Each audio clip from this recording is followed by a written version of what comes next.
Attention, please. Kick this shit.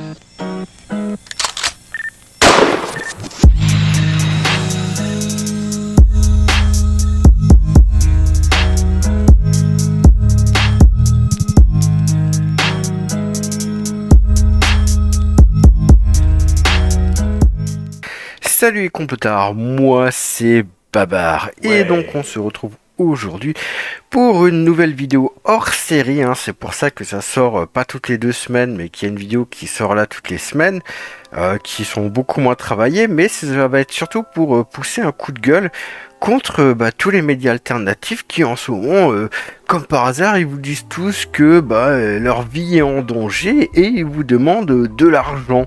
Mais tout d'abord, si vous aimez mon travail, ce serait très gentil de faire le petit clic, le petit j'aime, le petit abonnement, hein. Comme d'habitude aussi, il y a la boutique et les super chats si vraiment vous voulez supporter la chaîne, hein. Bien sûr, vous êtes obligé de rien. Et puis, comme d'habitude, je veux bien sûr remercier tous les donateurs de la chaîne, hein. On est bientôt aux 1000 abonnés et manque encore 200 heures de vues pour pouvoir être totalement monétisé par YouTube. Donc, ça serait cool si vous pouviez un petit peu m'aider. Donc, si je veux parler justement de tous ces gens qui disent que oulala, leur vie est menacée et qui font du marketing sur Eric Dénessé et Olivier Marleix, hein, comme le disait Tito sur mon Discord. Pour moi déjà ces gens, ils ont aucune mentalité, hein, aucun savoir-vivre, hein, parce que faire du marketing, soi-disant on est en danger par rapport au suicide de 2 personnes, même si on ne sait pas si c'est des vrais suicides ou pas, hein. Aujourd'hui on n'est pas là pour parler pour ça. Mais je vais déjà commencer par un storytelling, hein, parce que être menacé pour sa vie, moi je sais ce que c'est, hein. Des faux suicides, je sais ce que c'est, donc je vais vite, sans rentrer dans les détails complets de ma vie, je vais vous raconter comment les choses elles se passent quand vraiment vous êtes menacé par, on pourrait dire, des sectes occultistes, hein. C'est d'ailleurs un sujet que j'ai déjà traité dans une vidéo avec une amie à moi, hein. Et donc je vais vous raconter un petit peu une petite histoire de comment les choses elles se passent vraiment, pour vous montrer un petit peu la différence par rapport à ce que eux vous racontent, et après on ira un petit peu plus en détail chez eux. Donc moi dans mon entourage j'ai une personne qui s'est faite assassiner. Ce qu'il faut dire c'est que c'est une personne qui est dans une famille où on va dire que sont dans des sectes qui aiment un petit peu trop les enfants, si je puis dire, hein. Souvenez-vous du reportage de France 3, La fin du silence. Il y a aussi un autre reportage qui était au départ allemand, qui était Messe Noire et Snuff Movies en France, un truc comme ça. Vous allez vite comprendre de quoi je parle. Apparemment, cette personne était, en fait, vu que sa famille est à peu près dedans, cette personne que j'ai connue, en fait, toute sa vie a été un peu gâchée par ça, et plusieurs fois, elle a essayé de s'en sortir, mais à chaque fois, d'une manière ou d'une autre, cette secte et la famille l'a rattrapée. Et donc, par exemple, à une époque, elle a même eu des tendances suicidaires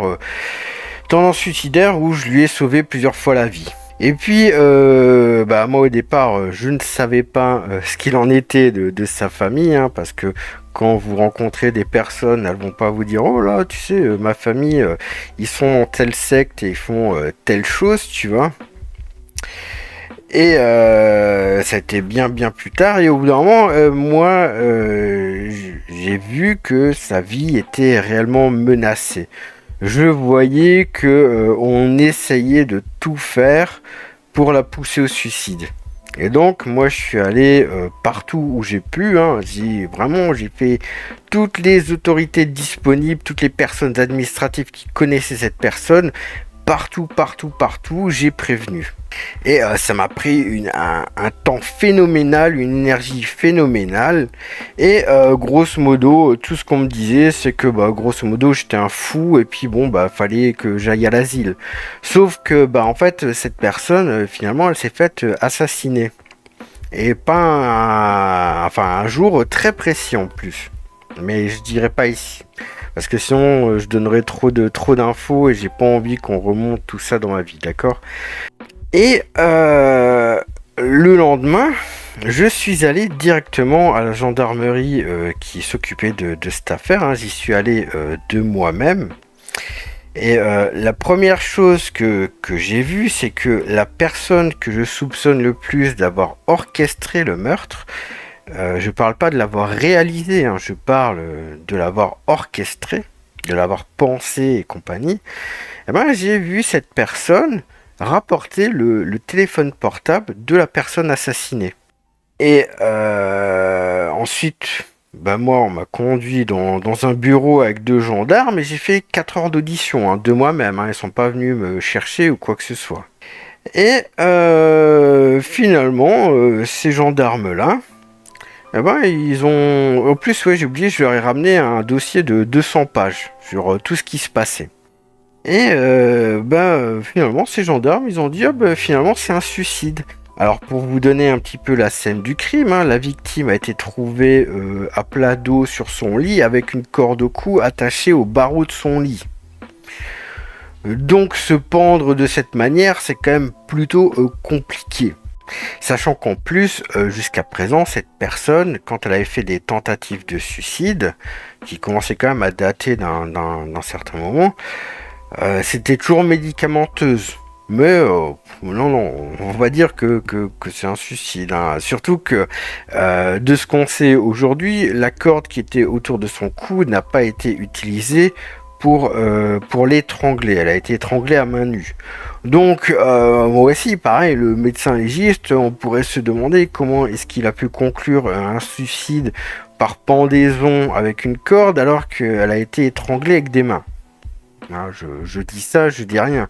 Il faut savoir que dans cette affaire, je suis allé jusqu'à espionner le médecin légiste pour savoir ce qu'on faisait du sang de la victime. On est quand même allé jusque là. Hein. Je veux dire, quand vous êtes dans des affaires où vous devez vous poser ce genre de questions, c'est que l'affaire est quand même plutôt grave. Et ce qu'il faut dire, c'est qu'il y a quand même une petite enquête qui a duré un petit temps et en fait j'ai été rejeté de partout, c'est-à-dire que plus aucune autorité, plus personne ne voulait me voir. J'étais une personne complètement rejetée de partout. Et puis il y avait des choses un peu intéressantes qui sont passées, c'est-à-dire que malgré que la gendarmerie ait conclu un suicide, il y a quand même eu un juge de la grande ville à côté où l'assassinat s'est passé qui a commencé à se poser des questions et qui s'est dit quand même que il y a quelque chose qui est pas clair dans cette histoire. Donc ce qu'il a fait, c'est que il a envoyé le dossier à la gendarmerie de la grande ville. Et donc, le problème, c'est que eux, ils se sont retrouvés dans une affaire qui avait un peu ni queue ni tête, parce que finalement, c'était requalifié en assassinat, et qu'en fait, ils n'avaient aucun mobile, ils avaient vraiment leur enquête, elle piétinait, et donc, ils m'ont appelé. Et donc, quand ils m'ont appelé, je leur ai dit que j'avais déjà fait une déposition à l'autre gendarmerie et que je leur avais envoyé un dossier de 200 pages. Et en fait, là, première chose, j'ai appris que pendant mes 4 heures d'audition, les gendarmes ont fait semblant de taper sur leur ordinateur. C'est-à-dire que j'ai passé 4 heures à leur parler et compagnie, qui me posaient des questions et qu'ils n'ont rien noté sur leur ordinateur. Ils ont fait un semblant de déposition. Et mon dossier disparu dans la nature. Et ensuite, quand on a compris tout ça, ils m'ont dit que ils allaient voir et qu'ils me rappelleraient. Ensuite, moi, tout simplement, je les ai rappelés une fois par semaine, toutes les semaines. Et il n'y a jamais rien eu. À chaque fois, on me disait oui, on vous rappellera ceci, cela pendant des mois. Et on m'a complètement envoyé balader.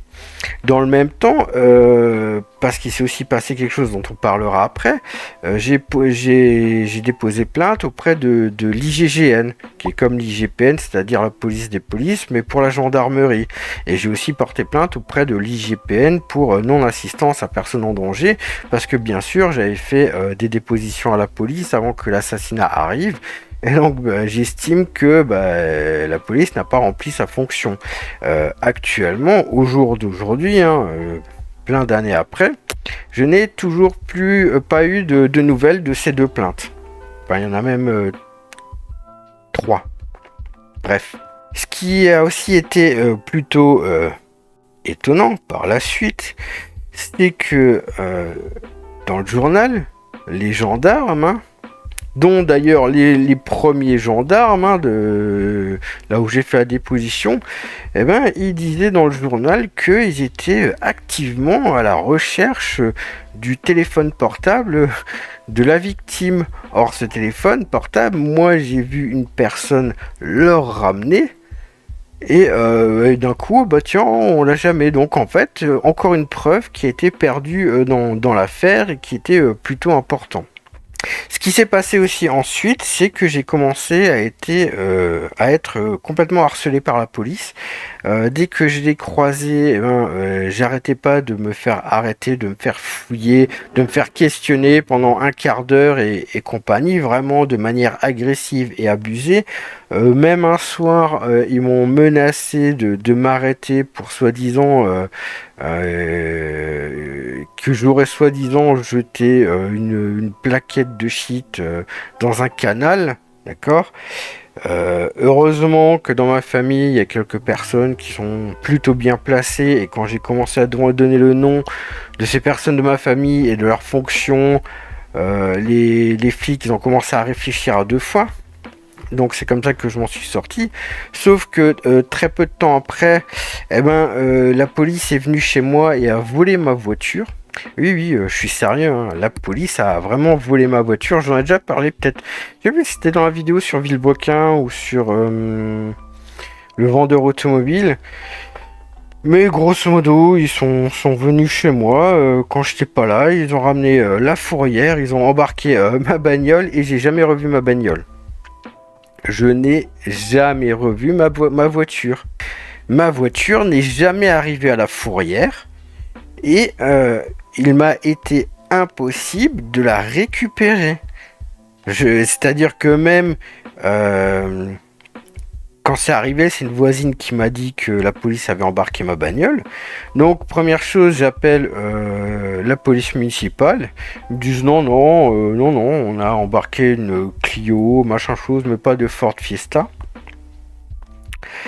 J'appelle la police nationale, ils me disent non, c'est pas nous, mais si vous retrouvez pas votre voiture, faut porter plainte.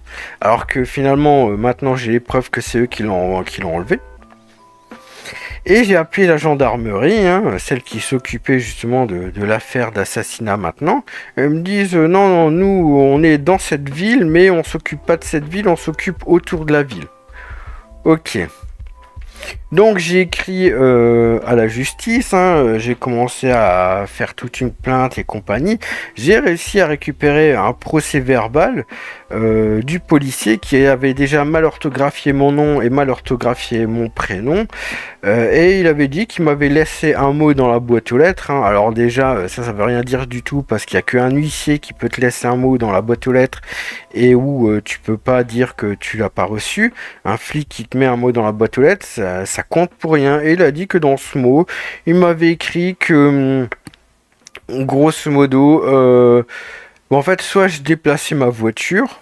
Alors ok, mais en fait à l'époque j'habitais dans un immeuble avec une place de parking numérotée que je payais dans mon loyer, donc c'était ma place de parking.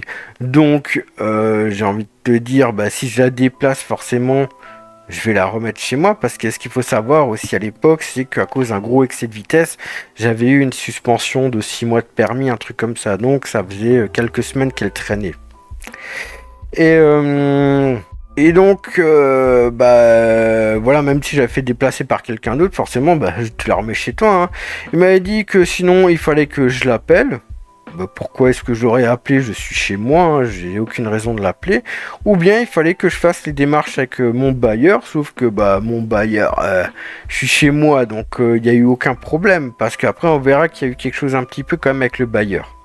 Et quand même impossible de remettre la main sur cette voiture. Et donc au bout de plusieurs années de procédure, comment ça s'est terminé? Donc ça s'est terminé, enfin grosso modo ça c'est quand j'étais dans ma plainte. Donc ça s'est terminé grosso modo, monsieur a eu la désagréable surprise de recevoir 3 avis de contravention concernant son véhicule Ford Fiesta. Il était notamment reproché la position sur le pare-brise d'un certificat d'assurance non valide, parce qu'en fait ils sont venus 2 fois. En fait une fois ils sont venus, il m'a pas laissé de mots, ils m'ont simplement mis des contraventions. Donc il m'a mis une contravention pour le certificat d'assurance non valide. Ce qu'il faut savoir, c'est que moi, mon assurance, elle n'est pas de janvier à janvier, elle est de juin à juin, quelque chose comme ça. Donc la voiture était toujours assurée, mais j'avais juste pas mis le macaron, en même temps elle bougeait pas, tu vois ce que je veux dire. Il m'avait aussi mis une amende pour le contrôle technique. Mais en même temps, la voiture elle bougeait pas et j'avais pas le droit de la conduire, donc voilà. Et je sais plus qu'est-ce qu'il m'avait encore mis comme 3e amende, voilà. Et donc il y a écrit: ce véhicule était pourtant stationné sur la place de parking louée par le locataire. Autrement dit, les contraventions ne pouvaient résulter que d'un acte de délation en provenance d'une personne mal intentionnée. Alors ça c'est l'avocat qui suppose. Tu vois ce que je veux dire? Parce que normalement, déjà, la police, ils n'ont pas le droit de rentrer comme ça sur une propriété privée. Mais bref. Et donc, Monsieur Babar allait bientôt en avoir le cœur net. Il s'est avéré que c'est l'agence mandataire du bailleur qui a opéré un signalement d'abandon de véhicule. Alors, en fait, ils ont demandé ils n'ont pas fait un signalement d'abandon de véhicule, ils ont demandé l'identification du véhicule. Parce que ils n'ont jamais demandé à ce que la voiture soit mise en fourrière. Ils ont simplement demandé à qui elle était. Et donc, en grosso modo, la police a vu qu'elle était à moi et que j'habitais ici. Tu vois ce que je veux dire? Des suites de ce signalement, le locataire a fait l'objet d'un véritable harcèlement de la part des forces de l'ordre qui, après l'avoir verbalisé, n'ont pas hésité à procéder à la mise en fourrière du véhicule en novembre 2013, suivi de la destruction au motif d'un prétendu stationnement abusif. Cette situation ubuesque ne peut trouver aucune justification compte tenu du fait que le véhicule était stationné de manière régulière sur la place de parking mentionnée au contrat de bail. Pour comble, l'agence savait parfaitement que le véhicule en question était grosso modo à moi. Donc, parce que forcément, moi j'ai attaqué tout le monde. Vous voyez ce que je veux dire? Ça, c'est ceux qui connaissent un petit peu la justice. Voilà, c'est pour ça que j'ai attaqué le bailleur, j'ai attaqué la police, j'ai attaqué tout le monde. Sauf que, en fait, à l'heure actuelle, je n'ai reçu aucune indemnisation et je n'ai jamais revu ma voiture et je n'ai jamais revu les affaires qui étaient dans ma voiture parce que bien sûr, il y avait des affaires. Et donc voilà comment s'est terminée cette affaire, hein. Donc vous voyez bien, cour d'appel, machin chose. Et donc on nous dit quoi? Parce qu'en fait au bout d'un moment, mon avocat il a commencé à vraiment s'énerver méchamment. Et il a dit grosso modo: maintenant je veux tout le dossier, je veux absolument tout le dossier, je veux savoir ce qui s'est passé. Et donc voilà ce qu'ils ont répondu, hein. Ça c'est le courrier que mon avocat a reçu, puisqu'il commence par mettre, hein. J'ai été saisi par le bureau d'ordre pénal suite à votre courrier du 31 juillet 2018. Hein. Alors déjà, ils répondent en décembre. Courrier par lequel vous sollicitez copie du dossier pénal ou d'enquête relatif à la mise en fourrière du véhicule de Monsieur Babar. Je vous informe que le service d'enquête indique ne plus être en possession des archives liées à cette mise en fourrière. Voilà. Voilà comment s'est terminée cette affaire. Donc vous voyez, moi je suis pas comme Jovanovic, je vous montre quand même des papiers officiels. Et donc ce qui s'est passé après, c'est que grosso modo, ils ont arrêté deux mecs.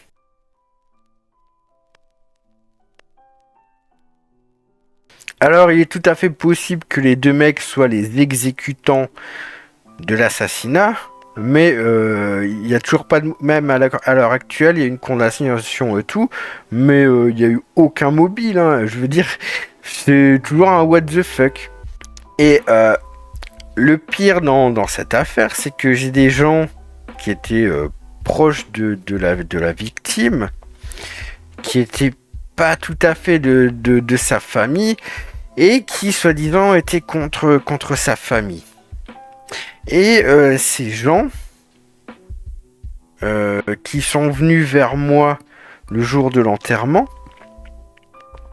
eh ben, pendant toute cette affaire, ils ont fait semblant d'être mes amis. Et puis, bah, le jour où il y avait le soi-disant procès le procès des soi-disant meurtriers, bon, ça se déroulait en 4 jours. Hein. Eh ben, ils ont tout fait pour pas que je sache que le procès avait commencé. Ok? D'accord? Ces gens-là m'ont manipulé pour que je ne participe pas au procès. Parce que bien sûr, j'étais rejeté de partout. Donc, j'étais harcelé par toutes les autorités, parce qu'il n'y a pas eu que la police. J'étais harcelé par toutes les autorités qui me faisaient toute la misère. Et j'étais rejeté de partout. On voulait absolument pas entendre mon témoignage. Et donc, bah, j'ai raté la première journée de procès à cause de ça. Et le pire, c'est que ces gens qui m'ont fait passer, qui sont fait passer pour des ennemis de la famille et passer pour mes amis, et ben plus tard, je les ai revus dans une image Facebook, tout ami avec la famille. Et je suis arrivé le deuxième jour du procès, et j'ai commencé à expliquer mon cas, à montrer des choses au greffier et compagnie. Et puis le greffier m'a d'abord dit ok, on va vous entendre. Puis il a commencé à parler avec le juge, avec des avocats et tout. Puis il est revenu vers moi, il m'a dit non, on n'a pas le temps pour votre témoignage. Voilà. Donc j'ai été interdit de témoigner à l'assassinat de cette personne, alors que j'avais des preuves qui inculpaient d'autres personnes et j'étais le seul à pouvoir donner un mobile à cet assassinat. Et voilà un petit peu comment ça s'est terminé. Il faut savoir que cette personne, hein, avant que je sache ce qui avait pu lui arriver depuis que cette personne était enfant, par exemple, des fois, on marchait dans des endroits de la ville quand je savais pas tout ça, et d'un coup, elle était quand même terrifiée. Et cette personne se dépêchait pour changer de rue, pour aller ailleurs. Et bien plus tard, j'ai découvert que, bah, comme par hasard, c'était à chaque fois soit devant un temple maçonnique, soit devant d'autres endroits de secte. Hein. Et je me souviens qu'une des phrases de cette personne, ça avait été de me dire, ouais, c'est parce que il y a quelques années, enfin il y a pas quelques années, mais il y a un moment déjà, grosso modo, j'ai fait affaire avec des gens à qui je vais pas faire affaire. Faut savoir que cette personne, quand je savais pas encore tout ça, des fois, elle me racontait des choses, mais en me disant que c'était des rêves, machin chose. Et elle m'expliquait ce qui pouvait se passer dans ses rêves. Dans certains sous-sols de certaines églises avec des statues vaudou et machin chose. Un autre exemple que je vais vous montrer, au-dessus de mon écran, j'ai un tableau, je vais vous le montrer. Alors, ouais. Bah, avec Nvidia, ah si je mets un peu de côté, attendez, parce qu'il faut que je le tienne. Alors, il est un petit peu poussiéreux. Parce qu'en fait, la personne en question aurait dû le vernir, mais elle a jamais eu l'occasion de le vernir. Et en fait, même pour le dépoussiérer, j'ose pas le toucher parce que j'ai peur de l'abîmer. Il y a des petites paillettes, des étoiles et tout. Quand même, si je vais essayer comme d'avoir un bon ongle. Alors, si vous regardez ici, là, vous avez un serpent. Ici, là, vous avez les dents de serpent. Ici, vous avez la tête. Et là, ici, vous avez la bouche. Et si vous regardez ici, il y a un espèce de mage. Attendez, hop. Ici, là, vous voyez, là, au-dessus du serpent, il y a comme un mage qui sort ici, là. Il y a un mage qui sort de la bouche du serpent. Et ce tableau vous indique toute la trame religieuse de l'occultisme. C'est-à-dire, c'est vraiment un truc de fou. Il y a des gens qui sont prêts à tuer pour ça. Si vous regardez certaines chaînes YouTube comme Alexandre le Breton, qui font, alors je suis pas toujours d'accord sur tout, mais qui font quand même un gros travail pour vous expliquer pas mal de choses de l'occultisme, il va pouvoir vous expliquer des rites, des choses comme ça, de ces sectes. Il peut vous expliquer des choses sur des programmes comme MK Ultra et tout ça, blablabla. Mais la question fondamentale à se poser, c'est à quoi croient ces gens? Pourquoi est-ce qu'ils font ça? Quelle est leur croyance pour faire ça? Et ce tableau m'explique tout ça. Donc dans ces tableaux, moi je retrouve beaucoup d'éléments de cette trame religieuse dans par exemple les peintures de Hagen von Tullien.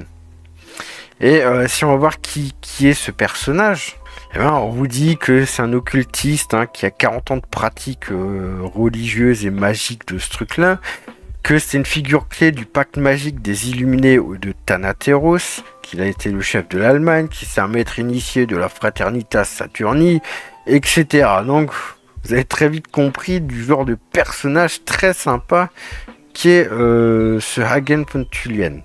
Et donc, qu'est-ce que font ces gens là? Donc là, on a les Illuminati of Thanateros. Voilà, donc ils font de la magie du chaos. Et donc, grosso modo, cette magie du chaos, ils font de la magie sexuelle, ils utilisent des drogues, ils utilisent tout plein de trucs. On verra plus tard, mais c'est vraiment, on pourrait dire vraiment du satanisme. C'est de l'occultisme, mais voilà, on parle de Aleister Crowley et blablabla, et donc, on verra ça plus tard dans d'autres vidéos où on rentrera plus en détail, voilà. Donc ils vous disent bien que voilà toute cette la magie du chaos est une nouvelle forme de rituel et de magie utilisant le saut de paradigme des états d'inhibition ou d'excitation des états de la conscience appelés gnose et comprenant de manière non limitative. Ça veut dire ce que ça veut dire, il n'y a pas de limite. La méditation, le chant, la danse, l'utilisation de drogue, la douleur ou l'orgasme. Souvenez-vous de ce que je vous ai dit, de ce que ce genre de personnes aiment surtout. Et qu'il n'y a aucune limite. La douleur et l'orgasme, ça devrait peut-être vous tilter un petit peu. Donc ensuite, pour vous voir que tout ça, c'est pas du blabla, j'ai aussi tout plein de lettres de cette personne. D'ailleurs, des fois, il y avait des sens cachés dans des lettres. On va en prendre une au hasard. Je vais peut-être un petit peu la lire. Ça fait des années que je n'ai plus touché à ces lettres. Et alors, comme on peut le voir, il y a rempli de petites étoiles et tout. Donc, elle m'écrit coucou, je t'écris en vitesse avant de faire la sieste espagnole. Sieste à 15h30. Je pense à toi, moi, à nous. J'ai envie d'être avec toi. Enfin voilà, je pense que j'ai pas besoin de plus rentrer dans les détails que ça. Je pense que vous avez bien compris. Donc, quand des gens comme Jovanovic et compagnie vous inventent des histoires à dormir debout, moi je sais très bien comment toutes ces choses, elles se passent. C'est même pour ça, entre autres, que j'ai aussi créé ma chaîne. Je suis en train de remettre toutes les petites étoiles qui sont tombées dans l'enveloppe. Vous voyez que les choses dans ce genre d'affaires, elles se passent bien différemment des histoires de Jovanovic. C'est pour ça d'ailleurs maintenant qu'on va vraiment traiter du sujet par rapport à tous ces médias, parce que les gens qui me découvrent, arrêtez d'écouter ces gens. Arrêtez, ils sont juste là pour vous piquer vos thunes. Je veux dire, en ce moment, on a l'impression que d'un coup, tout le pouvoir se déchaîne contre eux. Oh là là, vous savez, toujours maintenant, c'est leur nouveau truc. Je ne suis pas suicidaire. Enfin, c'est vraiment débile. Et regardez, enfin, moi, ce qui m'impressionne, c'est ça, c'est qu'ils demandent 120 000 euros. Et ils ont quand même reçu 97 000 euros. Et ce qui est encore incroyable, c'est que, alors en plus, là, ils nous disent, ouh là là, on fait de la censure YouTube. Les Dieudonné qui ont atteint des millions de vues et provoqué la censure de YouTube. Un gage de qualité qui ne ment pas. Donc ils sont aussi là tout le temps à dire, ouh là là, bah en fait c'est comme Jovanovic avec son faux mail YouTube. Hein. D'ailleurs, il a traité la question dans plusieurs vidéos. Hein. Une justement où je disais que c'était complètement faux ce qu'il disait. La deuxième c'était avec Idriss Aberkan. Et la dernière c'était celle que j'avais faite pour X. Et d'ailleurs là on est sur un boîte mail personnel hein, où j'effacerai mon nom et tout. Parce que ils vous disent tout le temps, oh là là, mais... on est censuré par YouTube, blablabla. Eh ben, c'est bien simple. Quand j'ai voulu faire, à chaque fois que j'ai voulu faire de la publicité pour ma chaîne en prenant les vidéos sur Jovanovic, à chaque fois, on m'a interdit de faire de la publicité en disant que, justement, que le contenu spécifique de ces annonces semble répondre aux critères définis par les règles, en fait, les règles électorales dans l'Union européenne. Et d'ailleurs, ils m'envoient vers cette règle. Et ils me disent, bah, la règle en France, parce que moi, je suis vérifié, j'ai un compte vérifié, donc j'ai le droit de faire des annonces électorales. Et donc, ils me disent que, grosso modo, voilà, pendant les 3 mois précédents, le premier jour d'une élection, ben, on n'a plus le droit de faire d'annonce électorale. Sauf qu'il n'y a pas d'annonce électorale dans les 3 prochains mois. Enfin, il n'y a pas d'élection dans les 3 prochains mois. Et donc j'ai quand même essayé de leur dire que en quoi ma vidéo et pourquoi est-ce qu'elle est classée en tant qu'annonce électorale, qu'est-ce qui fait que voilà, et que bah en fait la règle elle dit que bah, justement c'est simplement interdit dans les 3 mois avant l'élection, or il n'y a pas d'élection, et je leur ai même expliqué que Jovanovic dit que YouTube est dans le coup pour menacer à sa vie et compagnie, et tout ce que Google me répond c'est voilà en fait j'ai pas en fait voilà, il me répète la même chose qu'avant.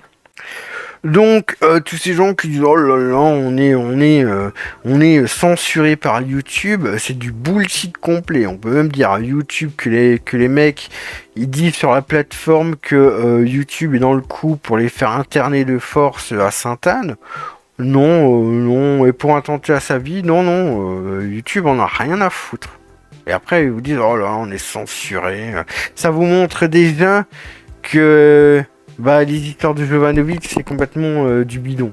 Ensuite, eh ben, regardez, là, TVL, c'est pareil en ce moment, comme je l'ai dit, ils se sont tous donné le mot en ce moment.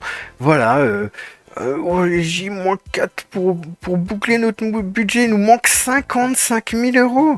Regardez les sommes qu'ils vous demandent, c'est incroyable. Et pareil, Toxin, alors Toxin, maintenant, il y a à nouveau cette conne là, qui nous dit oh là là 3 mm mettre en garde, mettre Clémence en garde. Mais la vidéo elle pue la merde. Il y a toutes sortes de raisons d'être inquiet aujourd'hui en Macronie.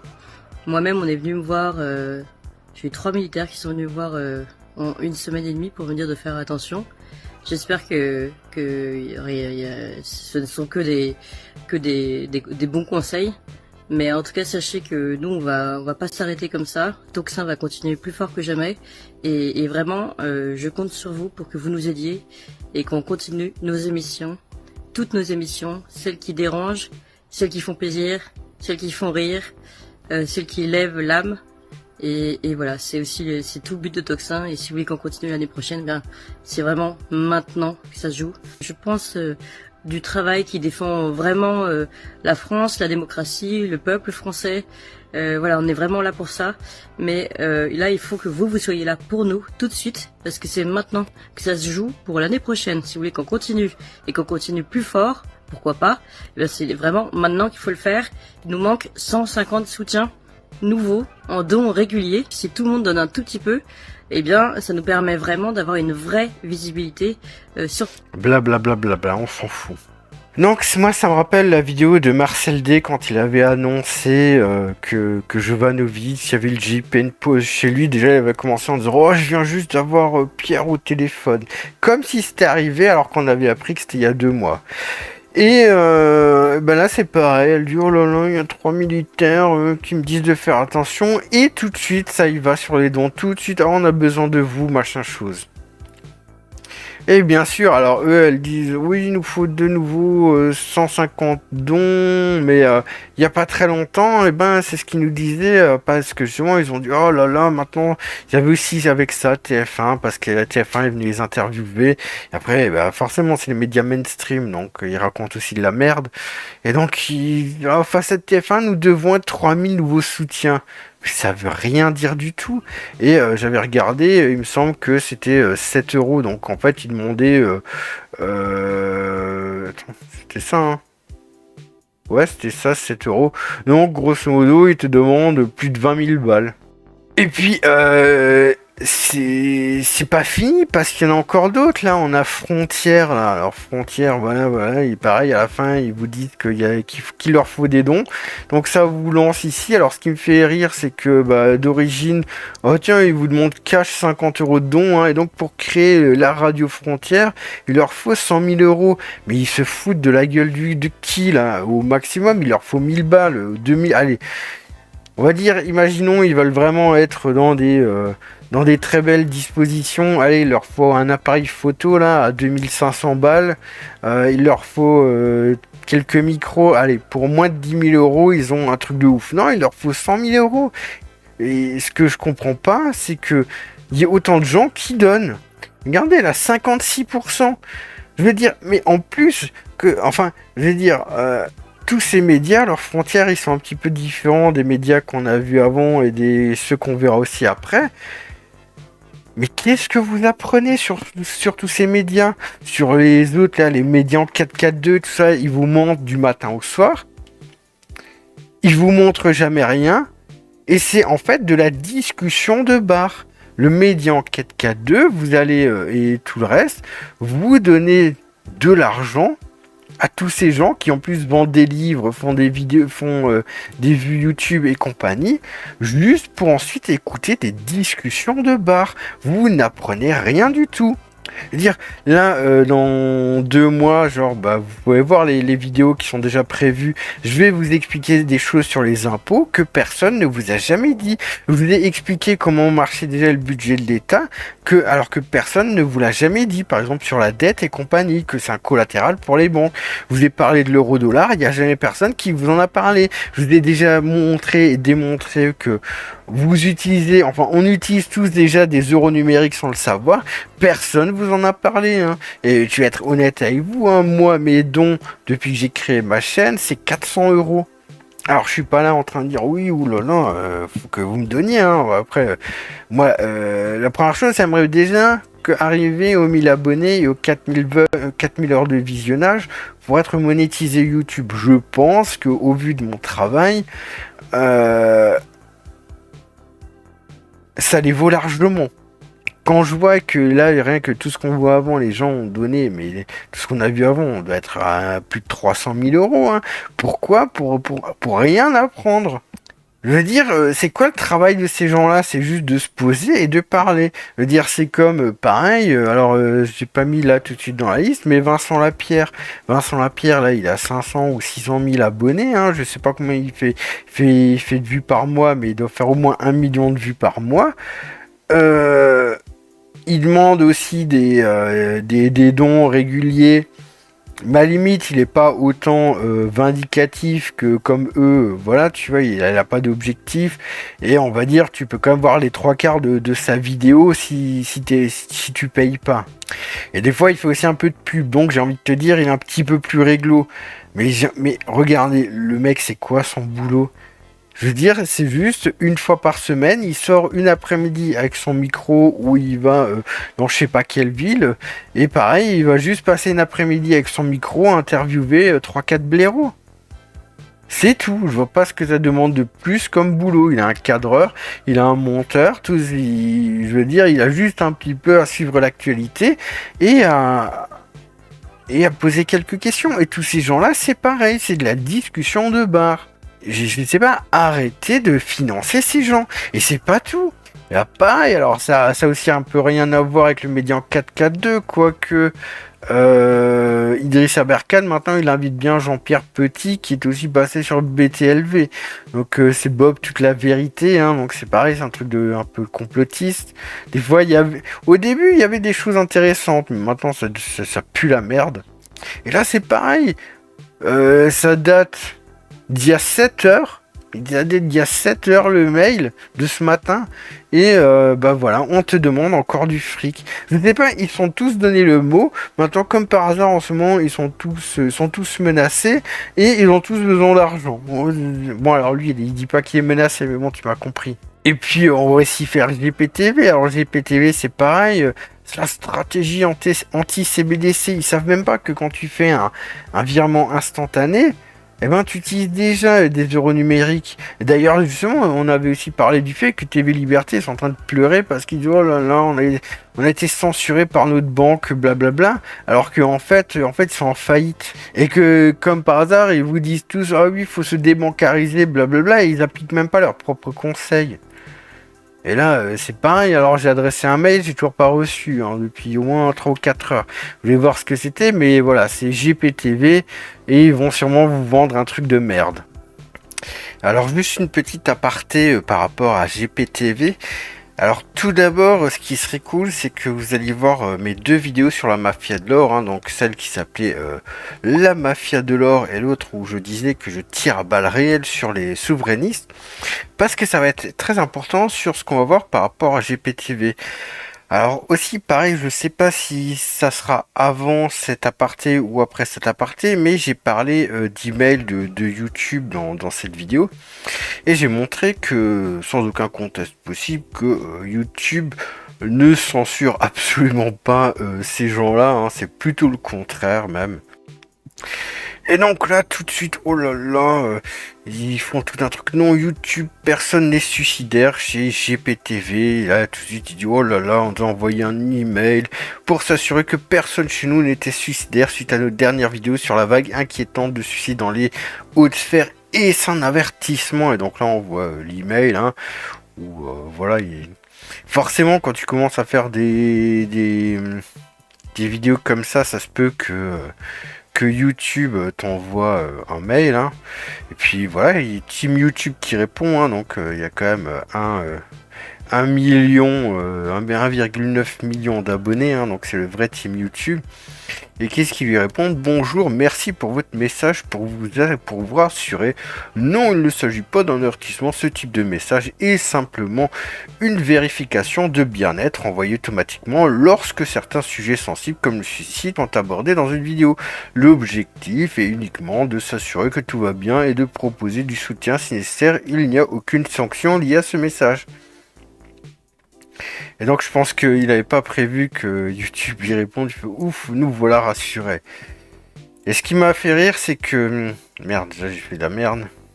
C'est qu'en fait on le voit pas, mais quand j'ai noté là, un mec qui lui écrit en fait t'es encore plus con que prévu. Ça m'a fait bien rire quand même. Donc on voit bien que en fait c'est que des trucs bidons, mais surtout, alors ce qui s'est passé juste avant, hein, c'est que voilà, on a Mike Borowski qui fait oh là là, les 2 chats de Nicolas Stoker, hein, un des présentateurs de GPTV et de Lara Stam, assassinés aussi au cyanure. Les malveillants ne reculent devant rien. Je vais en parler à 12h30, il a fait une vidéo de 30 minutes là-dessus. où il a fait que remplir un espèce de vide. Franchement, si vous croyez vraiment à cette histoire, je commence à avoir du mal à vous filer du respect parce que, alors déjà, il nous dit que les chats ont été assassinés au cyanure et alors déjà, il nous dit le contexte, voilà, c'est en pleine campagne, il n'y a personne autour de ces gens, enfin du Nicolas Stalker, que il y a pour les 3 voisins qu'il y a, ils sont tous fans de chats, hein, donc tout ça c'est leur propre dit, hein, on peut pas vérifier. Et il nous dit que genre la veille, les chats ont été assassinés au cyanure. Alors déjà, moi j'aimerais bien savoir comment est-ce qu'ils ont réussi à appeler les experts Miami pour avoir une autopsie des chats et des résultats de laboratoire en moins de 24 heures, hein, parce que ça quand même, hein, avant je vous ai parlé d'une histoire d'assassinat dans ma propre vie, je peux vous dire que l'autopsie elle était pas finie en 24 heures. Et malgré l'autopsie, comme je vous ai dit, on a d'abord conclu un suicide alors que c'était un assassinat. Donc là, je sais pas, moi franchement j'aimerais bien voir le compte-rendu d'autopsie. J'aimerais voir un compte-rendu de laboratoire qui dit que ils ont bien été assassinés au cyanure, parce que franchement, c'est une blague. Et en plus, je veux dire... déjà, il y a un truc qu'il faut bien vous mettre en tête, c'est que après, on va voir toutes les magouilles de ces gens-là, mais il suffirait simplement de faire un contrôle fiscal pour les faire tomber. Il suffirait de pas grand-chose de plus que ça. Donc, pourquoi est-ce que Macron se ferait chier à envoyer des tueurs à gages pour buter des chats au cyanure, alors qu'il pourrait leur envoyer un contrôle fiscal? Franchement, non mais... Et je sais pas, est-ce que vous vous rendez compte de la connerie? Est-ce que vous avez déjà essayé d'attraper un chat? Enfin, je sais pas, parce que en plus, il nous dit que grosso modo, les chats, ils ont été placés d'une certaine manière. Donc, c'est que, soi-disant, la bouffe n'a pas été empoisonnée. Parce que là, c'est pareil. Imaginons qu'ils étaient vraiment empoisonnés, mais ils peuvent être empoisonnés pour n'importe qui. Je veux dire, même dans mon quartier, j'ai une voisine qui m'a montré un truc qui m'a quand même assez choqué, c'est que dans le quartier, il y avait des espèces de petits bacs, enfin petits seaux, petits bacs comme ça, répartis à 3-4 endroits dans le quartier, avec de la viande et de la mort au rat. Donc il y a des gens malveillants partout. Alors moi j'ai de la chance, c'est que ma chatounette, elle est assez difficile sur la bouffe et elle accepte pas la bouffe des autres, et même la mienne renifle 50 fois avant de bouffer, hein. Mais je veux dire, ça c'est des situations qui arrivent partout, et j'ai même envie de vous dire que ça arrive plus à la campagne qu'à la ville, hein, parce que j'ai pas mal de gens de ma famille qui sont à la campagne. Les gens qui ont déjà tué des chats, empoisonné des chats, tiré sur des chats et compagnie, c'est pas ça qui manque. Donc j'ai envie de te dire, déjà accuser directement Macron, les agents de Macron d'avoir assassiné les chats, voilà. Ensuite, s'ils ont été disposés, comme il dit, ils ont été disposés d'une manière spéciale dans le jardin, donc c'est qu'ils n'ont pas été empoisonnés par la bouffe. Ça voudrait dire qu'ils étaient empoisonnés directement en les attrapant. Alors c'est-à-dire que vous allez vraiment croire qu'il y a des mecs qui ont fait une filature du Nicolas Stalker et de la Lara, je sais pas trop quoi là, et qu'ils ont fait une filature des chats, hein, qu'ils ont réussi à attraper les 2 chats. Moi je vous dis, attraper un chat, moi je sais ce que c'est, hein, quand la mienne elle veut pas rentrer, en fait, je l'attrape pas, hein. Donc attraper 2 chats et arriver... Non mais franchement, faut arrêter les conneries. Qui c'est qui peut croire ça? Enfin, qui c'est qui peut croire ça? Bon alors, il y en a, ils mettent des trucs marrants, mais il y en a plein qui y croient quand même. Surtout quand vous allez sur la vidéo sur YouTube, dans les commentaires, ils y croient tous. C'est un truc de dingue. Et franchement, c'est quoi la suite? Enfin, je veux dire, qu'est-ce qu'ils vont encore trouver comme conneries à raconter après ça? Enfin, je sais pas, franchement, si les gens, vous y croyez vraiment et vous continuez de continuer à donner de la thune à ces gens-là, mais franchement, vous êtes perdus, hein, faut arrêter tout de suite, là, je sais pas. Je sais pas, les gens, ils réfléchissent pas plus que 30 secondes. Hein. On leur dit, ah, les chats, ils ont été assassinés au cyanure. Dans leur esprit, ils se disent pas, ah bah oui, mais il faut quand même faire des analyses et machin chose. Bah non. Voilà, tiens. Donc ensuite, on est sur une boîte mail alternative hein, où je me suis inscrit au truc de Frank Pengam, enfin en tout cas de GPTV, hein, puisqu'ils ont leur kit anti-CBDC. Alors la formation, là ici, hein, blablabla, voilà. Je t'explique rien de fou. Hein. Grosso modo, fais des comptes dans plusieurs pays, achète de l'or, de l'argent, achète des cryptos, du bitcoin et du Monero. Voilà, il y a. Mais en fait, tout ça, c'est pour en fait attirer le pigeon.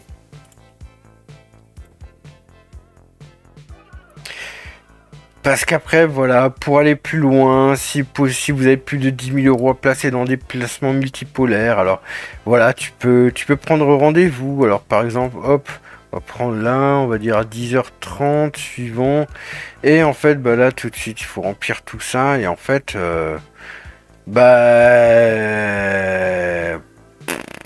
on n'a pas de prix, tu vois, mais à mon avis, si te disent que si c'est que pour les gens qui ont plus de 10 000 euros, à mon avis, tu vas te faire salement sécher.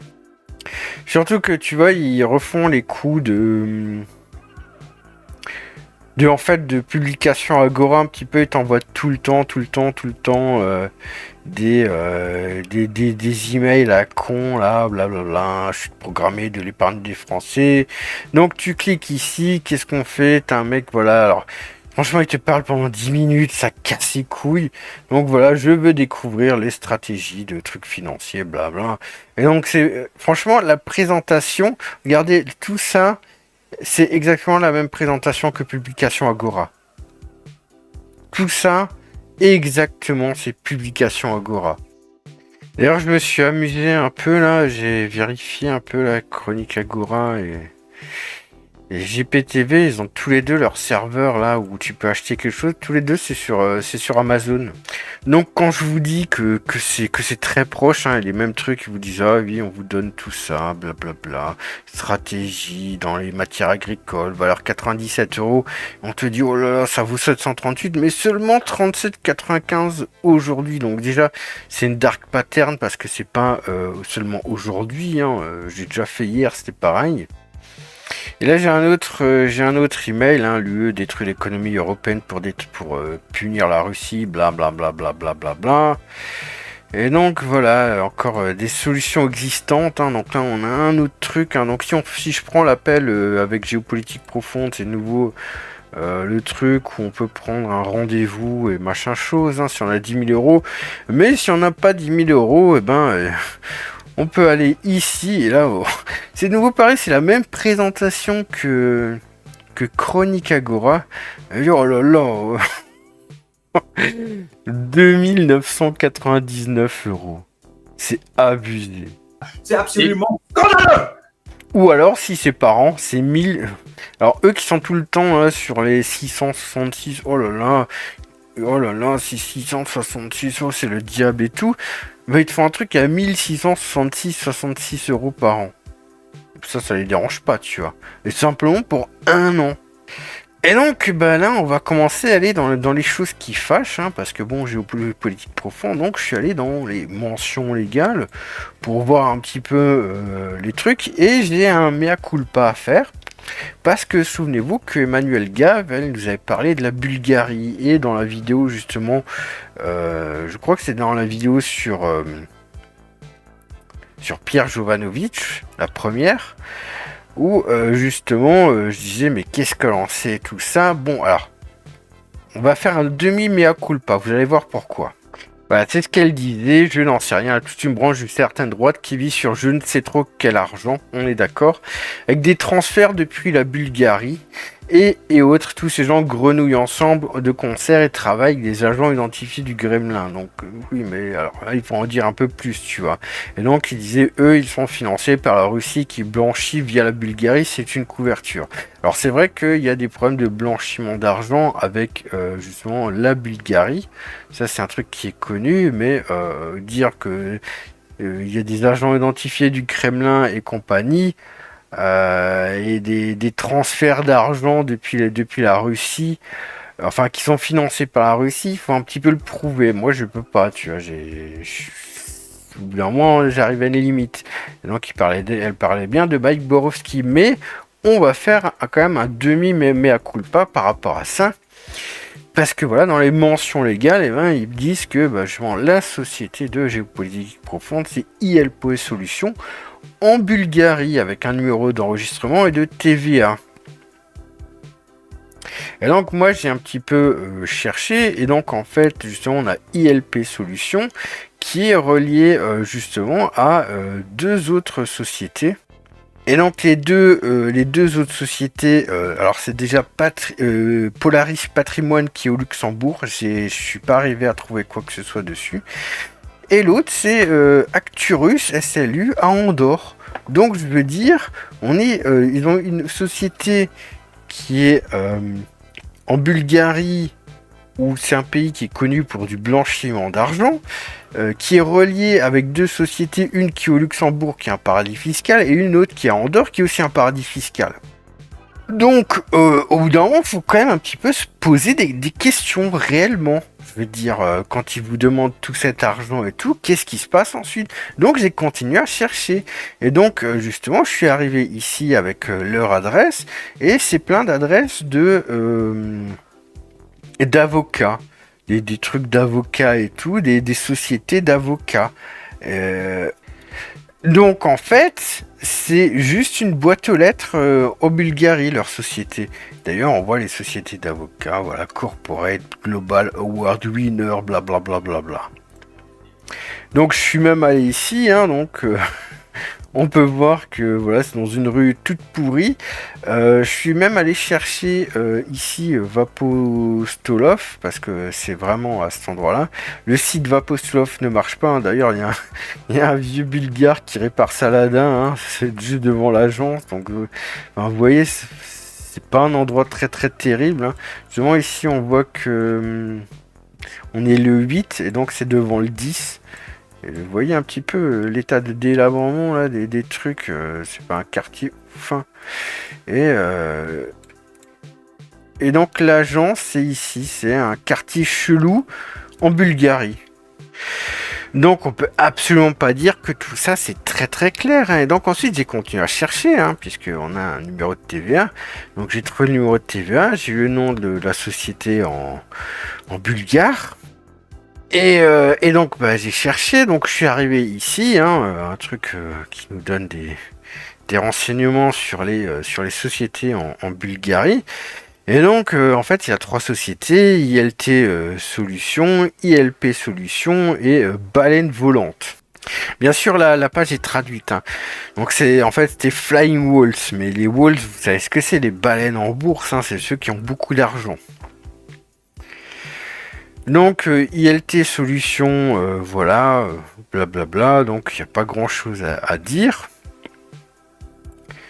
Par contre, ILP Solutions, qui est la maison mère de GPTV, hein, même si ILT Solutions c'est un truc, c'est pareil. Alors déjà, ce qui est marrant, c'est que vous voyez, on nous dit qu'à cette adresse, il y a quand même 148 entreprises, hein. Je dis ça, je dis rien.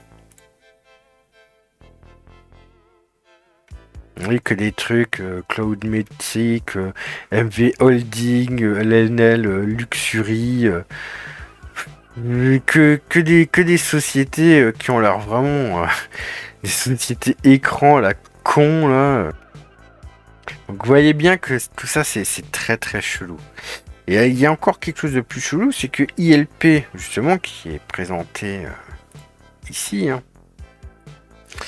Et ben, quand on descend, et ben, l'enregistrement de l'entreprise au départ, c'est un Krasimir Krastev Kanev. Et donc on voit que il a fait la société en juillet 2022 et un mois plus tard, qu'est-ce qui se passe? Justement, quand la société est immatriculée à la TVA, Et ben d'un coup le nom change de Wood Trade à ILP Solutions. Et donc le changement de siège est fait, le changement de gestionnaire, le Krasimir Krastev Kanev, il passe par, il change au nom de Frank Pengam, changement de propriétaire, voilà. Et alors c'était désigné comme commerce de bois et toute activité non interdite par la loi selon la législation bulgare, et ça devient une activité de conseil, préparation d'analyse économique et financière, toute activité non interdite, blablabla. Donc en fait, ça change d'entreprise complètement.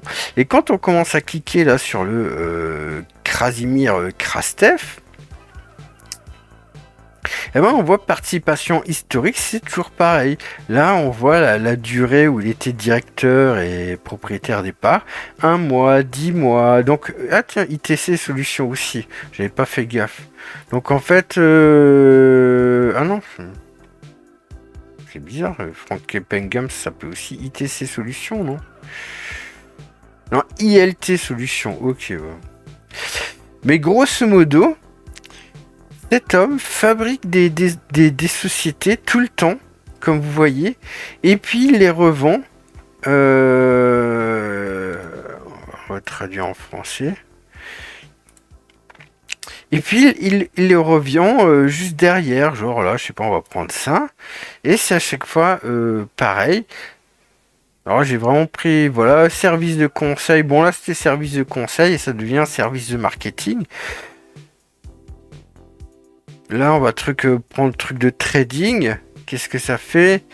Commerce et installation de menuiserie et ça devient commerce général. Vente en gros des choses qui n'ont rien à voir.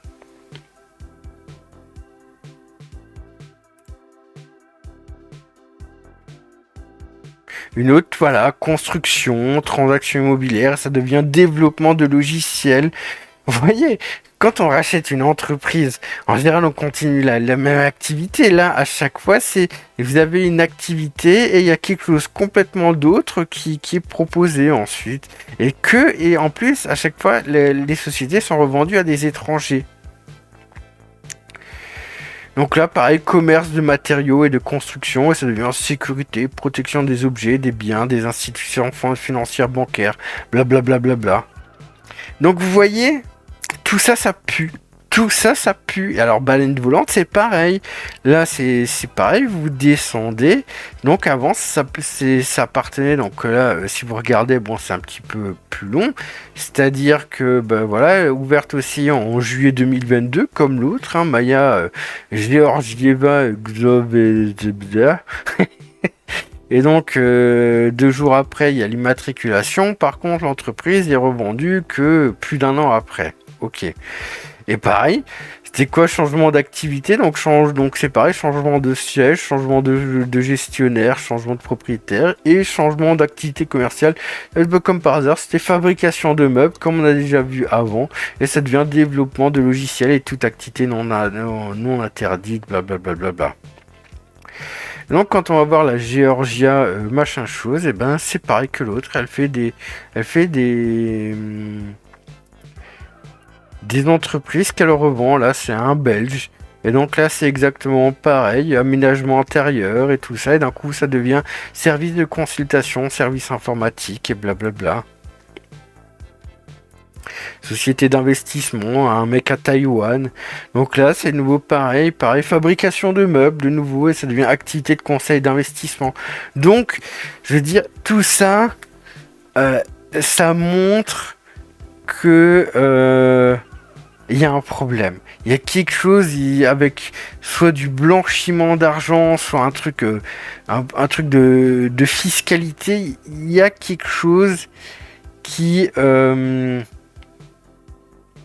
derrière ça. C'est pas clair. Pourquoi est-ce qu'ils font des trucs comme ça? Si c'était si clair que ça, pourquoi est-ce qu'ils font pas une société en France? Parce qu'ils vous disent toujours, ah oui, non, nous, contrairement aux autres, on vous demande pas d'argent, on est autofinancé. Alors ok, ils ont des trucs là où, comme j'ai montré avant, là, ils vous demandent de l'argent et blablabla. Mais je veux dire, même Publication Agora, c'est moins opaque que ça. Publication Agora, c'est moins opaque que ça. Et donc là, j'ai encore trouvé autre chose. Donc on nous dit que la croissance et baisse de revenus en 2023, c'est plus 500% grosso modo. Et les bénéfices, grosso modo, ils ont augmenté de plus de 1000%. Voilà, croissance de son bénéfice de 1114,3%. Et justement, souvenez-vous, dans la vidéo sur la mafia de l'or, je vous avais montré que Frank Pengham avait travaillé pour Or.fr, alias Goldbroker, et que Fabrice Drouin, le président de Or.fr, c'était quelqu'un qui se déclarait au Costa Rica pour des histoires d'évasion fiscale. Je sais bien, c'est quand même marrant, hein, tous ces gens-là ne sont pas clairs. Et donc, en continuant sur les arnaqueurs, souvenez-vous justement de ma vidéo où je disais que je tire à balles réelles sur les souverainistes. On avait Alexandre Juvin-Brunet, le capitaine Juvin-Brunet, avec sa formidable machine Sniffy qui vous pète à la tête et qui vous aspire votre âme. Hein. Et je vous avais montré que déjà il trempait dans des trucs chelous, que sa fausse monnaie a été complètement pourrie, que je connaissais des faux billets qui avait plus de sécurité que sa monnaie, le franc libre, et monsieur, il recommence, hein, et d'ailleurs, avec qui il fait sa conférence de presse?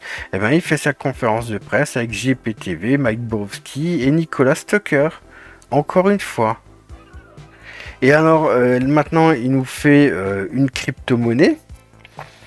Alors, d'un côté, c'est plus intelligent. Je sais pas pourquoi est-ce qu'il a pas commencé par ça. C'était plus logique.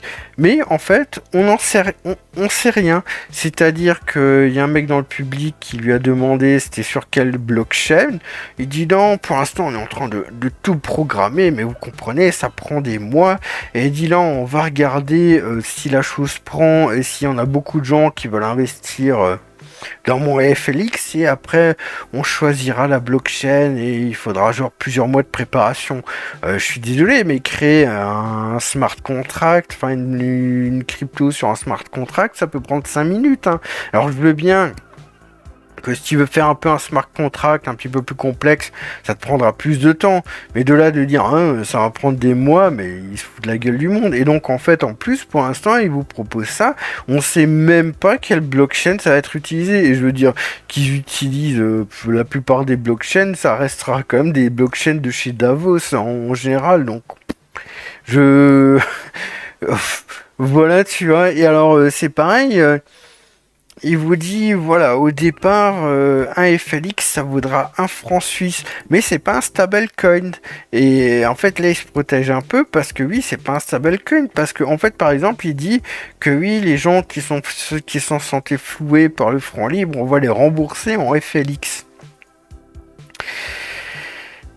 Mais donc, déjà, ça veut dire un truc, ça veut dire qu'ils vont donner des FLX où il n'y aura pas eu d'argent de francs suisses qui vont être donnés, donc ils ne seront pas à 100% de francs suisses en cash par rapport à ce qui est en circulation. Et d'ailleurs, il le dit après, il dit, oui, avec ce qu'on va faire, c'est qu'avec l'argent qu'on reçoit, on va être 50% cash et 50% en métaux précieux et machin chose. Et il dit, oui, à peu près, il y aura 80% de la valeur que les gens ont donnée qui seront stockés. Le reste, c'est pour payer les équipes, les serveurs. Et alors déjà, les serveurs, mec, pour son truc, je vois pas combien de serveurs il y a besoin. Hein. Enfin, je sais pas. Et vu les sommes en jeu... Genre, en fait, il dit ça comme s'il avait un data center, le mec, alors que tu vas sur OVH, tu loues un serveur, et c'est bon. Et quand tu utilises la blockchain, c'est pas toi qui fait fonctionner la blockchain, donc tu as des frais, mais sans plus. Donc, en fait, et voilà, il parle de personnel, machin, je sais pas. En fait, il essaye de donner l'impression que c'est un gros truc, alors que, en fait, déjà là, il y a un problème, et il dit... Justement, elle dit ça va pas être un stablecoin, mais c'est pas backé sur l'or non plus. Mais on va... Alors c'est toujours pareil, c'est que il nous dit oui, on va tout faire pour maintenir la stabilité de la crypto-monnaie, parce qu'en fait,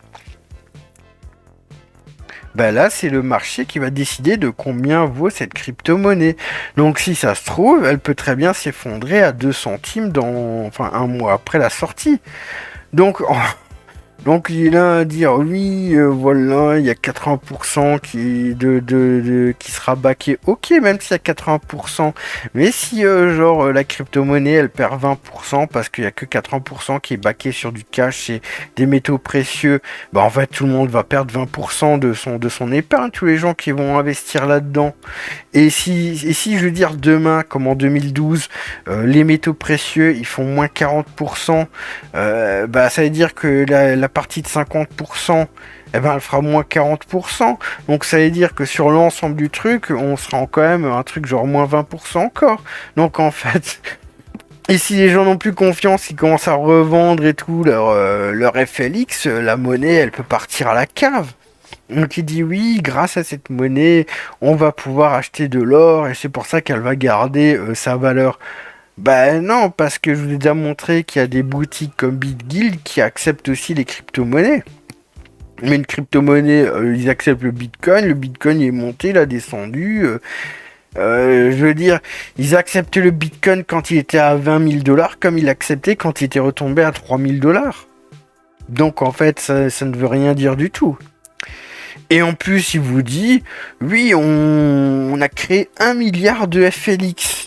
Et il dit, il n'y en aura pas plus.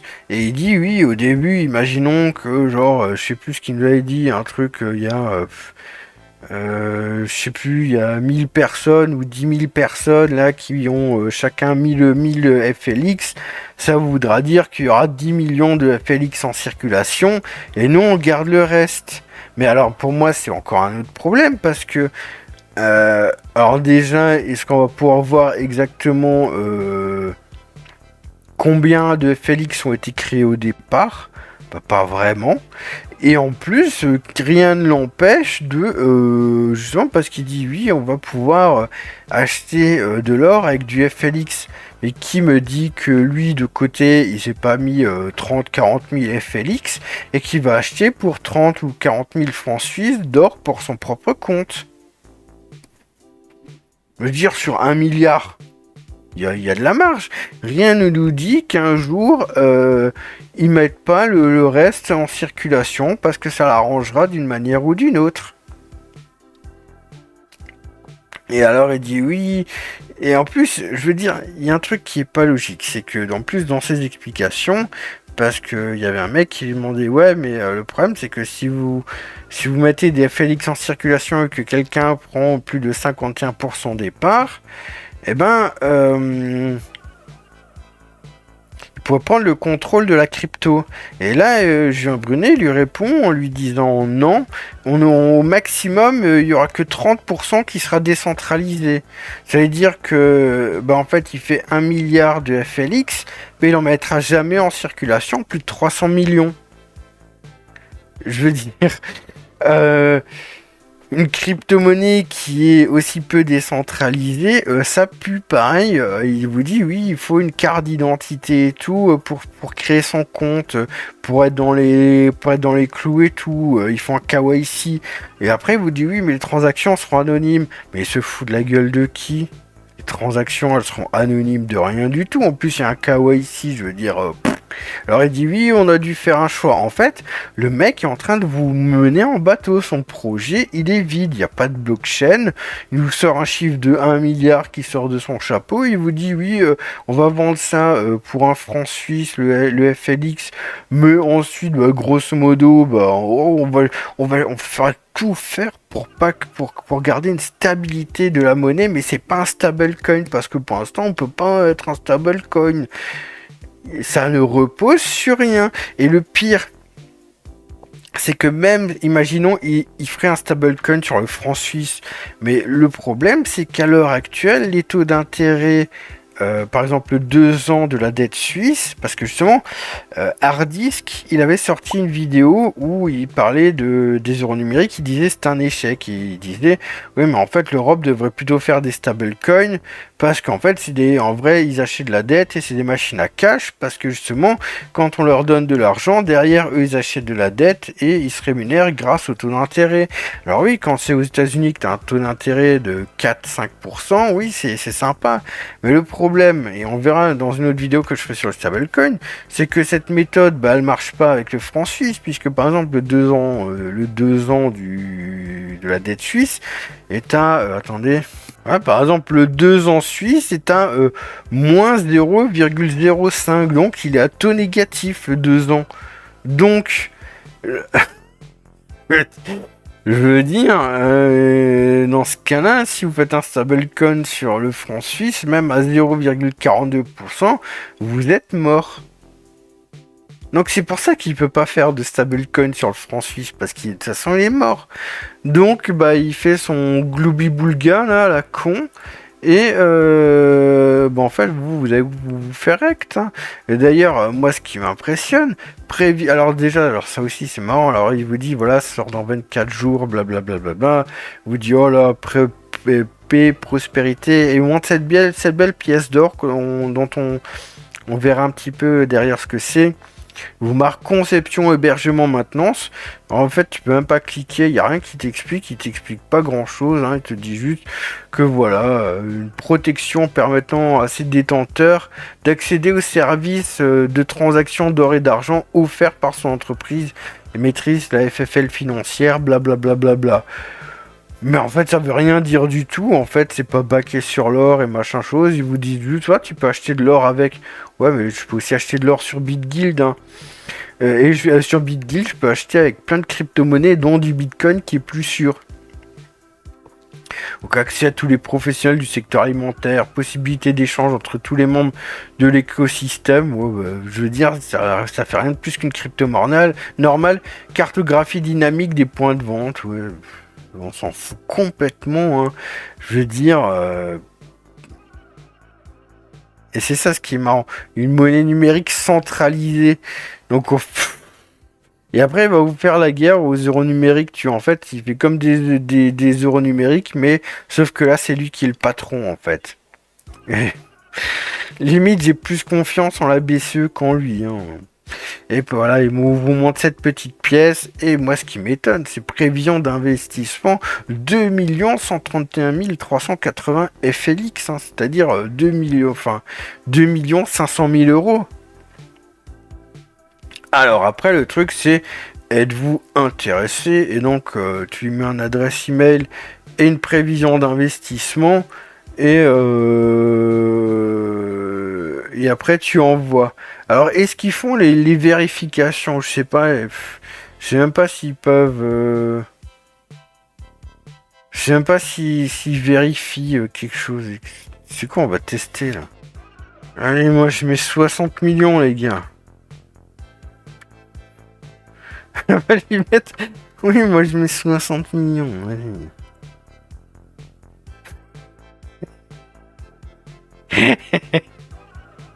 Attends, on va voir.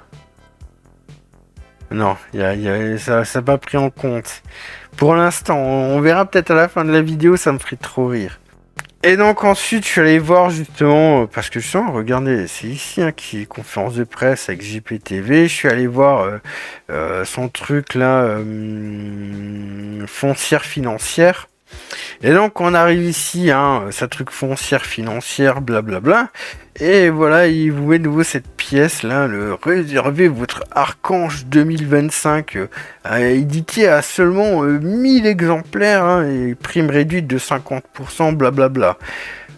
Alors déjà, moi je suis désolé, mais je vois pas.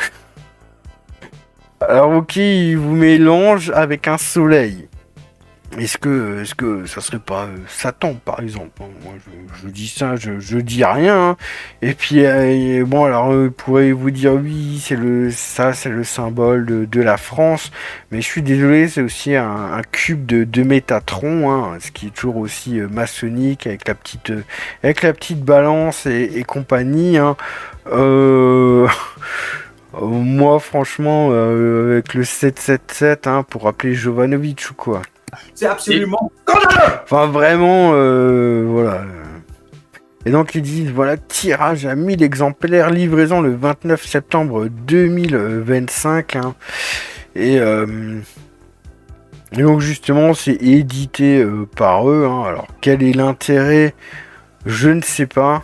Et donc quand on fait jeu en réserve, eh ben, ils vous la vendent à 957 €. Oh putain, alors que bah, normalement si vous allez justement là chez oretargent.fr, vous prenez un Maple Leaf, c'est 790 €. Je veux dire, cette pièce à 957 €, vous n'en tirerez jamais plus d'argent que son prix en or. Tout le monde s'en fout. Cette pièce, elle ne vaut rien. À part son poids en or, elle ne vaut rien. La prime, elle ne vaut rien. Donc tout ce qui est au-dessus du prix de l'or, vous le perdrez. Donc ça vous dit que déjà vous prenez... Mec, tu te prends genre 20% de prime dans la gueule que tu récupéreras jamais. Alors ça aussi ça me fait rire, hein. Je souhaite souscrire, voilà, porteur de projet, blablabla, minimum 1500 €. Et il y a plein de trucs comme ça, il y a juste un truc intéressant, c'est ici dans acheter de l'argent, de l'or et de l'argent, parce que j'ai commencé quand même... Ah putain, ils s'en fout. Pourquoi est-ce qu'ils sont cons? Ah, c'était ça. Mais alors après, je sais pas si tu peux... Parce que là, ils ont leur compte. J'ouvre mon compte de dépôt hors argent. Avec catalogue hors argent. Alors... Ouais, le problème, c'est que voilà, livraison sur devis. Donc, parce que en fait, quand on va regarder un truc... Parce que là, c'est pareil... Je sais pas exactement comment ça va se passer, mais... Quand on regarde le catalogue, par exemple, justement, on reprend des pièces d'or, et justement, bah, là, le Maple Leaf, le 1 quart d'once, il est à 725 francs suisses. Donc, comme on le voit, 725 francs suisses, ça fait 777 €. Donc, sur le coup, limite, c'est plus intéressant pour 13 balles d'acheter ici que sur acheter or et argent. Et comme on peut voir ici sur or et argent, eh ben, vous avez 15 frais de livraison. Et si c'est en retrait... Ah non, ça c'est si en fait tu vas chez eux. Mais grosso modo, t'as 15 balles. Le seul truc ici, c'est que, bah... comme on vous a marqué, livraison sur devis. Donc c'est... Tout est flou. Tout est flou, et alors j'ai un petit peu continué à chercher, hein.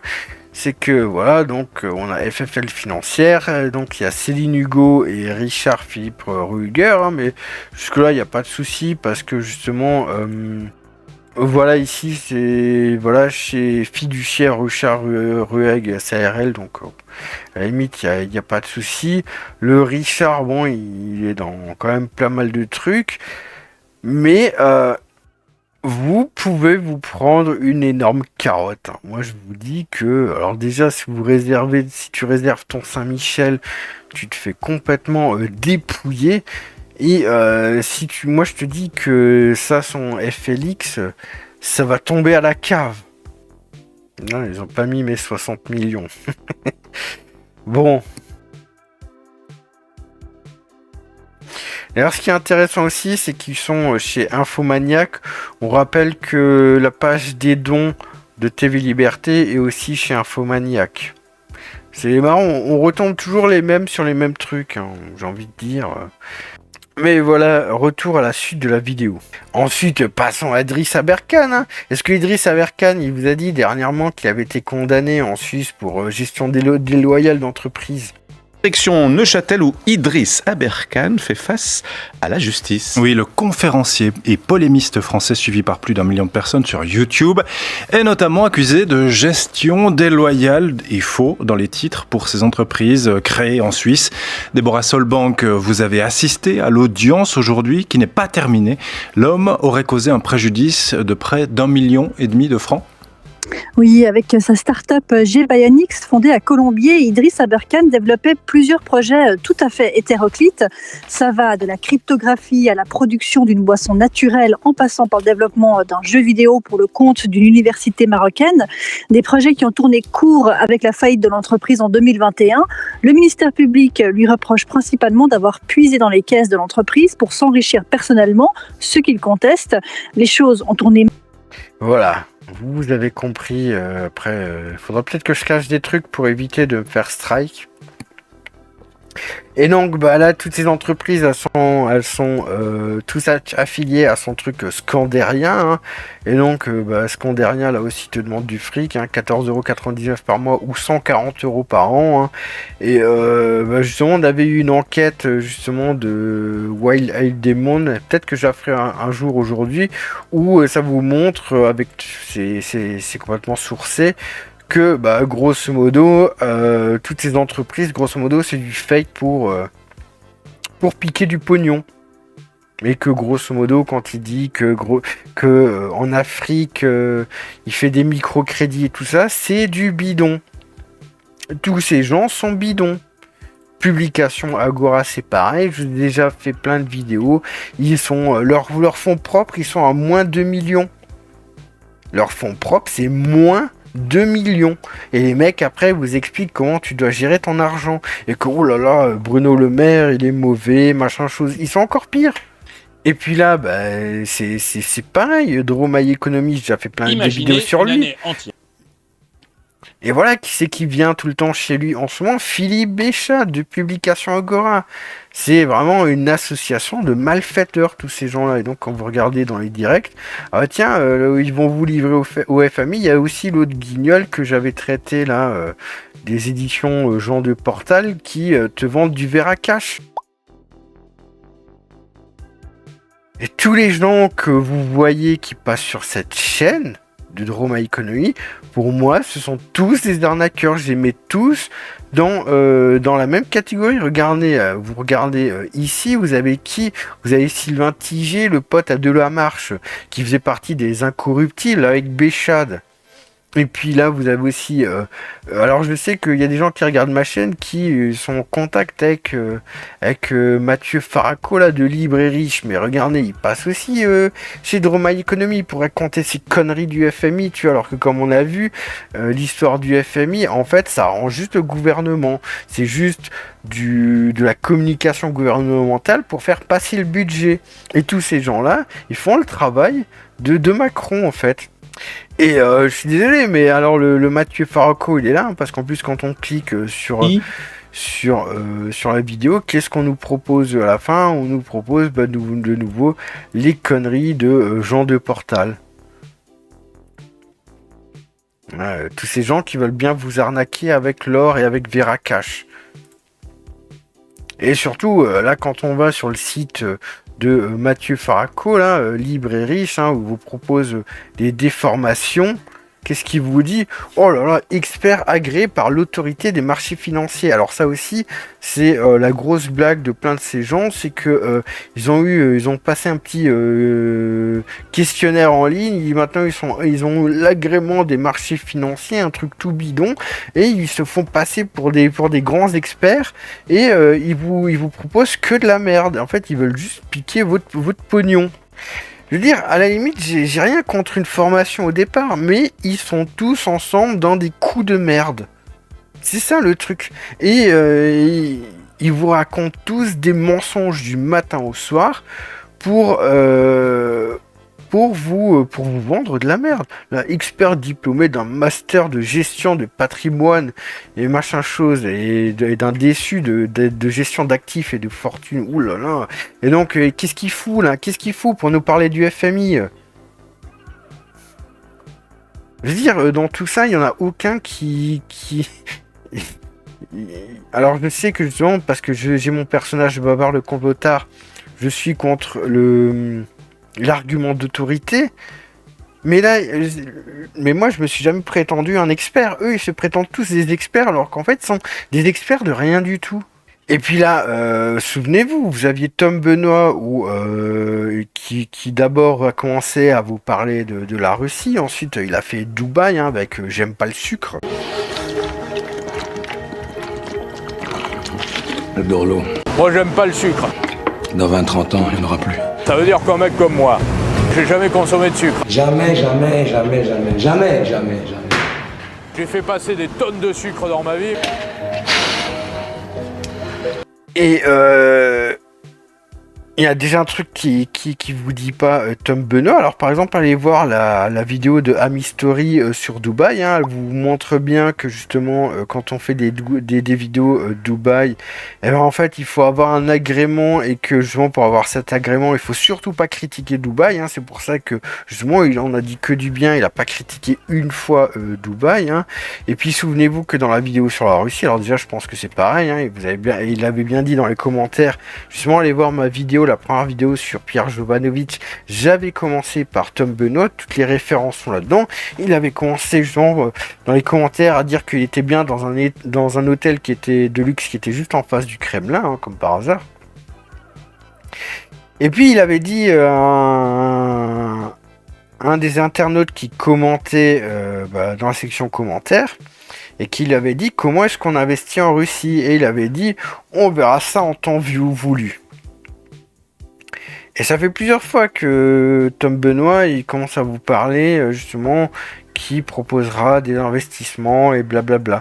Et en fait, ce qu'il faut savoir, c'est que depuis justement en novembre 2024, il a repris une entreprise Verden Capital SA qu'il a repris avec Youssef Badja, donc Tom François Fatih Benoît. Donc maintenant vous saurez que Tom Benoît, son deuxième prénom c'est François et son troisième prénom c'est Fatih parce qu'il a des origines algériennes. Ça je pense qu'il a pas trop envie de le dire. Et donc justement Verden Capital SA, donc c'est une société en Suisse et active dans le secteur service pour les banques et instituts de crédit et actuellement actif, blablabla. Et donc c'est pour ça que Tom Benoît il vous dit oui, on verra ça plus tard parce qu'il a déjà prévu comment est-ce qu'il va vous la mettre.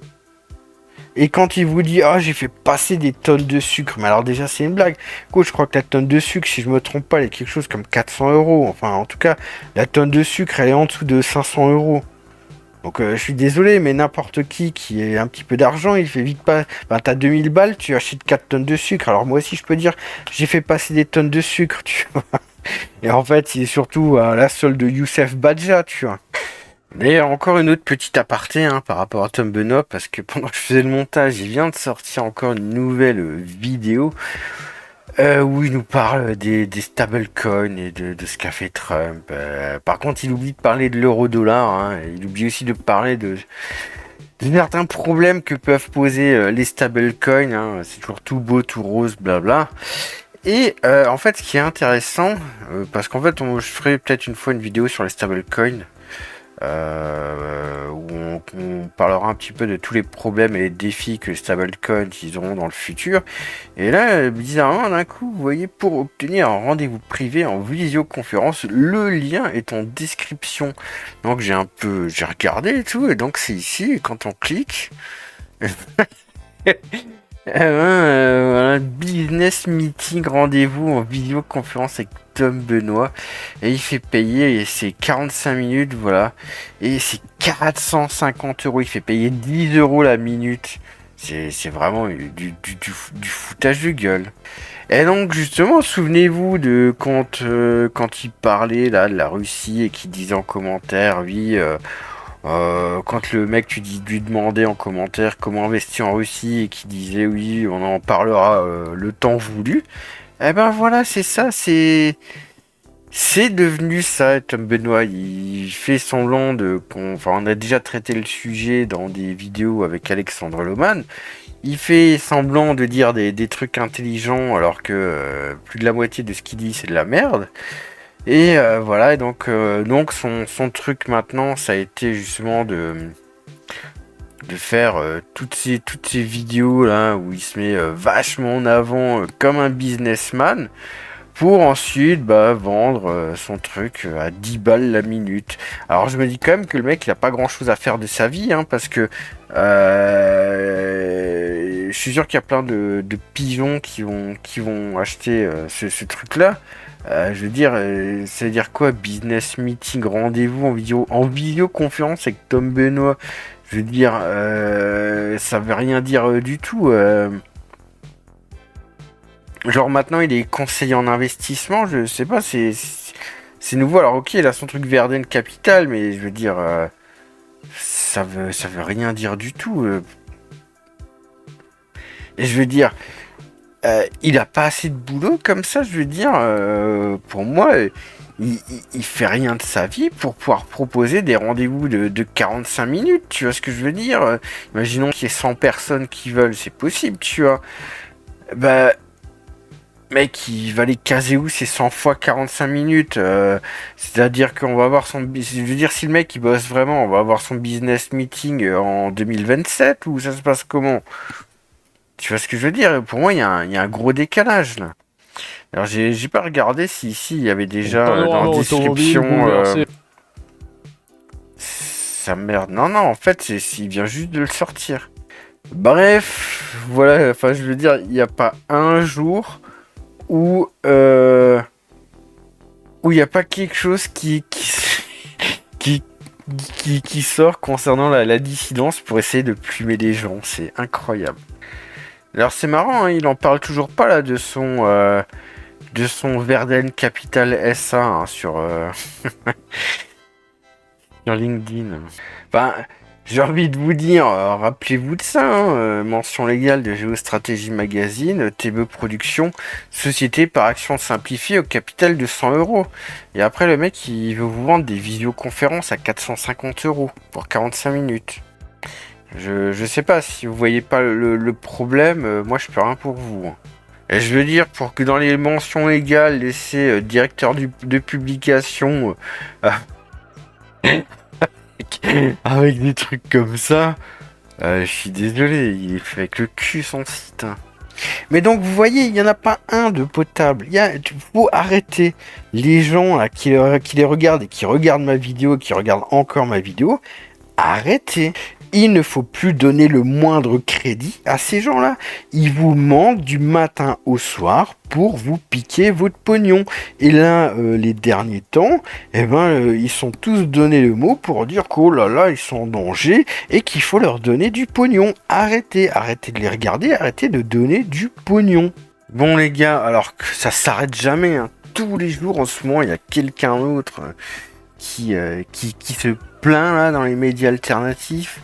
J'étais en train de faire l'export de vidéo quand j'ai vu ça. Enfin, c'est Bang sur mon Discord qui m'a montré ça.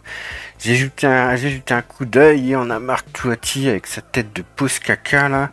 Qui en fait nous explique oh là là, il dit la vérité, il a reçu des pressions et tout, alors qu'en plus il me semble qu'il y a quelques mois il avait déjà dit que le fisc lui cherchait des noises, qu'ils avaient trouvé une faille, blablabla.